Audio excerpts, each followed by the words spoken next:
याद है वो दौर जब माइक्रोमैक्स ने सैमसंग को टक्कर दी थी, जब नथिंग लाइक एनीथिंग का नारा हर जगह गूंजता था। 2015 में टॉप 5 स्मार्टफोन ब्रांड्स में 3 इंडियन कंपनीज थी, माइक्रोमैक्स, इंटेक्स और लावा। लेकिन आज टॉप 10 में भी इंडियन ब्रांड नहीं है। 68% मार्केट शेयर से सीधा 1% तक। ये कहानी है उस डाउनफॉल की जिसने पूरे इंडियन स्मार्टफोन इकोसिस्टम को बदल दिया।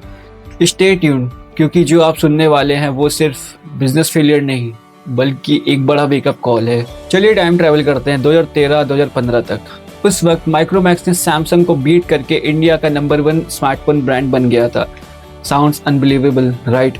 तब कार्बन चैंपियंस लीग T20 को स्पॉन्सर कर रहा था, इंटेक्स की IPL टीम थी और लावा एयरपोर्ट्स पर बिल बोर्ड लगा रहा था। ये ब्रांड सिर्फ बेच नहीं रहे थे, डोमिनेट कर रहे थे। 2015 में इंडियन ब्रांड्स का मार्केट शेयर 45% था और चाइनीज ब्रांड का सिर्फ 9%। पूरा सिनेरियो एग्जैक्टली उल्टा था आज के मुकाबले। लेकिन फिर क्या हुआ? सिर्फ 3 साल में, हाँ सिर्फ 3 साल में सब कुछ बदल गया। 2018 आते आते टॉप 5 कंपनीज में भी एक इंडियन ब्रांड नहीं रहा। माइक्रोमैक्स का शिपमेंट रेट 12% घट गया, जबकि बाकी इंडस्ट्रीज 50% से ग्रो कर रही थी।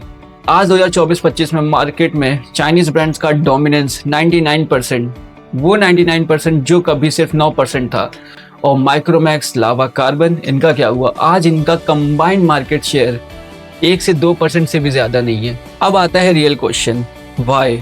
पहला बड़ा रीजन था no real innovation. Indian brand essentially Chinese phone import करती थी, अपना लोगो लगाती थी और बेच देती थी। No R&D, no real manufacturing, सिर्फ रीब्रांडिंग। 20 से 30% प्रॉफिट मार्जिन रखते थे ये ब्रांड्स, जबकि चाइनीज ब्रांड सिर्फ 5% प्रॉफिट मार्जिन पर काम कर रहे थे, क्योंकि उनका फोकस था वॉल्यूम और क्वालिटी पर, not quick money.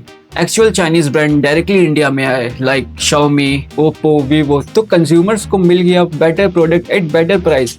Indian brands के पास कोई आंसर नहीं था, क्योंकि वो तो खुद भी सेम प्रोडक्ट्स बेच रहे थे, बस ज्यादा कीमत में। दूसरा बड़ा रीजन, 4G रिवॉल्यूशन को मिस कर दिया। 2016 में जब जियो ने 4G का एक्सप्लोजन ला दिया, ओवरनाइट लोगों को 4G फोन चाहिए थे, लेकिन इंडियन ब्रांड के पास था क्या?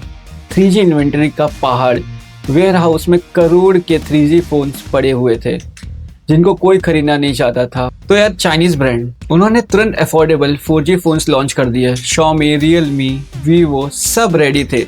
रिजल्ट क्या था? इंडियन ब्रांड्स की डीलर रिलेशनशिप खराब हो गई, इन्वेंट्री स्टक हो गया और बाय द टाइम वो रिस्पॉन्ड करे तब तक गेम ओवर हो चुका था। तीसरा और शायद सबसे पेनफुल रीजन, हॉरिबल क्वालिटी और after sale service. Laggy phones, terrible camera, no software update और सबसे बुरी बात, सर्विस सेंटर जो काम ही नहीं करते थे। और अब सबसे बड़ी आयरनी, आज इंडिया दुनिया का सेकेंड लार्जेस्ट स्मार्टफोन मैन्युफैक्चरर है। 98% फोन जो इंडिया में बिकते हैं वो मेड इन इंडिया है। आत्मनिर्भर भारत अचीव हो गया, बट बाय चाइनीज ब्रांड।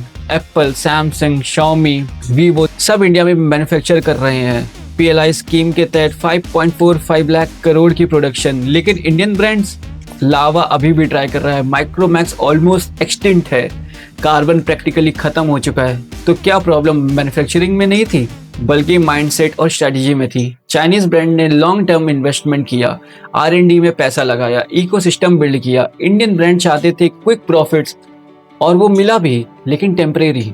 तो एंटरप्रेन्योर्स के लिए इस स्टोरी से क्या सीख है? पहला, ब्रांड बिल्डिंग सबसे ज्यादा इंपॉर्टेंट है क्विक प्रॉफिट से। Sustainable growth beats short term gains हमेशा। Second, customer experience is everything, no amount of marketing can save a bad product. Third, innovation में इन्वेस्ट करो, copy paste strategy long term में कभी काम नहीं करती। लेसन 4, मार्केट ट्रेंड्स को anticipate करो, रिएक्ट मत करो। 4G वेव मिस करना सबसे बड़ा फॉल्ट था इन इंडियन कंपनीज का।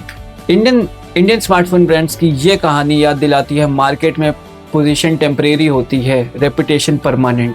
तो ये थी मेड इन इंडिया स्मार्टफोन की अनटोल्ड स्टोरी। क्या इंडियन ब्रांड वापस आ सकते हैं? टेक्निकली हाँ, लावा अभी भी ट्राई कर रहा है और कौन जानता शायद नेक्स्ट माइक्रोमैक्स अभी किसी गराज में बन रहा हो। लेकिन इस बार इनोवेशन चाहिए, पेशेंस चाहिए और सबसे इंपॉर्टेंट, कस्टमर ट्रस्ट अर्न करना चाहिए। अगर आपको ये डीप डाइव पसंद आया तो ट्राइड क्रंच प्रो को सब्सक्राइब करना ना भूले। हम लाते रहेंगे ऐसी अनटोल्ड टेक स्टोरीज। और कमेंट में बताइए क्या आपने कभी कोई इंडियन स्मार्टफोन यूज किया है और उसका एक्सपीरियंस कैसा है। और उसका एक्सपीरियंस कैसा था। Until next time, keep questioning, keep learning. This is Raj signing off.